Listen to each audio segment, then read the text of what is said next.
Hi, in this video, I'm going to show you how to do a one-click button to open up Python IDLE. You can apply this technique on opening other Python applications. Let's get started.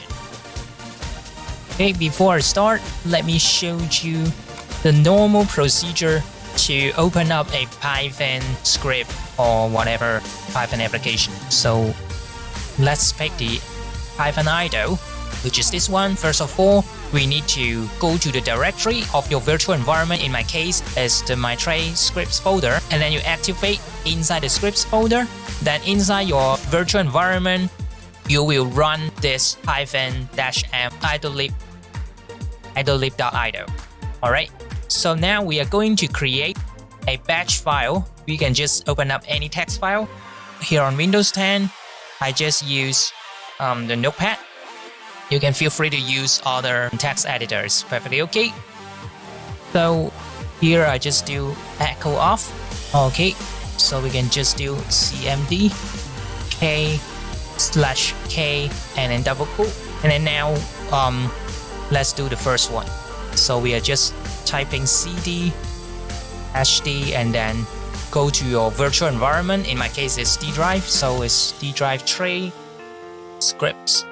Let me just move it a little bit to the left. Alright, so scripts, then you use an N, and then you do activate and move to the next line. So we just do python-m idlelib.idle. You just still have to move a little bit, just make it a little bit larger. Alright, and then and run. Let me save it. Go to file, save as, Ctrl+Shift+S. Alright, save as. Usually I'll just put it inside D drive or whatever drive that you want. So I just called it test button. And remember to save the type as all files, and then go back to the file name and then .bat. Okay, save it and close everything. Let me test whether I can use the button. So let's just move down. So we have a test button here, right? You see it with a little scroll wheel. So when you double click it, oh, it's faster than. Okay, and here we go. Alright, then we can start. Not sure if I have NumPy. Oops. Okay, so let's just exit that. And then if you want to exit the command prompt, you can either do exit. Oh, okay, it's just exit it. It's so quick. So we have create a button here.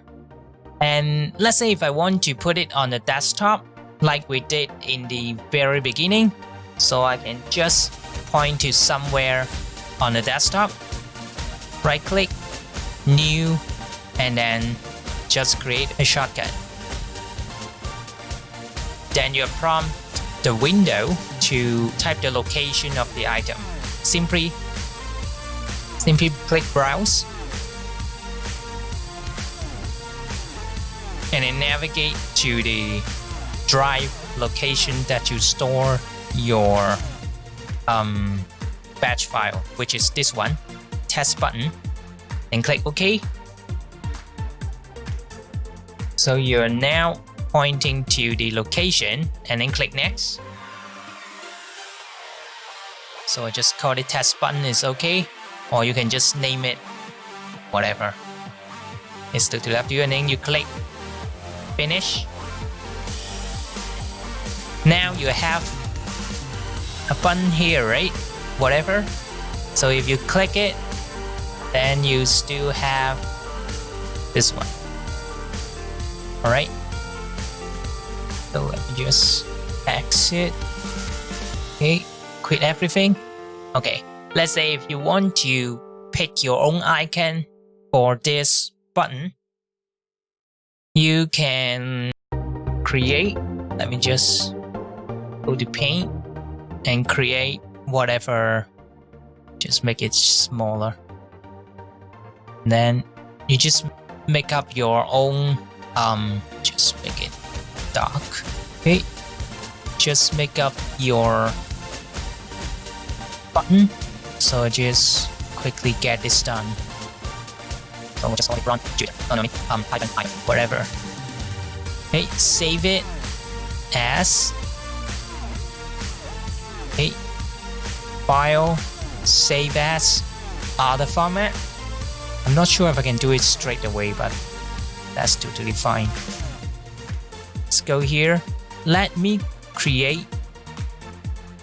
Oh, okay, I just called it icon. And then save the type as 24-bit, and then just call it .ico. Just save it first, and I'll see if it works. Okay, close it. Then I should have an icon. Icon.ico. So if you right click this image, go to properties, you should see the type is .ico. Alright. And let's go back to our shortcut button.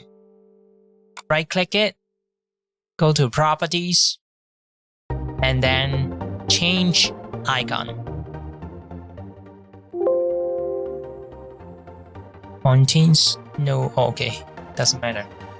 So if we go to the default icon folder, which is in your system file, but I'm going to point to the icon.ico file that I just create.